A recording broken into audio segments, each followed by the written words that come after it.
We opened in July 2021, and a few weeks later we went into a lockdown because of COVID, and that was incredibly scary for us because we had to change everything overnight. As a business owner, when you're running your own business, it's very stressful because you're all things to all people. You're the human resources department, your sales, your marketing, customer experience. You fix the leaks in your building, you clean the toilets, all that kind of stuff. So you have to do everything, and you have to be willing to turn your hand to anything that needs done in the business at any given time. And that's always pretty full on as a business owner because there's never really an off button. When I get stressed, I can be quite grumpy. I start to feel more tired than usual. And that for me isn't a great combination because you ultimately end up taking all of that into the home world as well, which is not fair for the family. Not knowing sometimes kind of who to ask for advice or even where to go for advice can be quite challenging when you're setting up a business.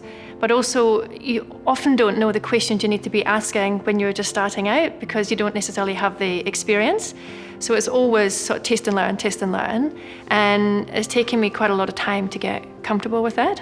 I'm very lucky that I can talk to my husband because he obviously shares this business with me, and he usually has a different perspective, so that's very useful.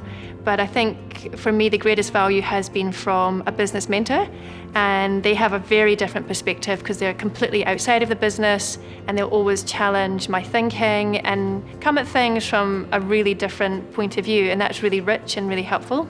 Writing lists for me is important. It's quite good when you can see things written down, and it obviously helps you to prioritize, but also to see that things sometimes when they're in your head, they seem a big deal, but when they're in front of you on a piece of paper, it's not that much of a problem. So for me, I really value having time just doing nothing. And that probably sounds quite indulgent to lots of people, the thought of doing zilch, zero. But it's actually very important because you can't do anything for other people unless you first take care of yourself. So having that time out and just allowing yourself to reset and recalibrate is really, really important. You got yourself taken care of, and then you can sort the business.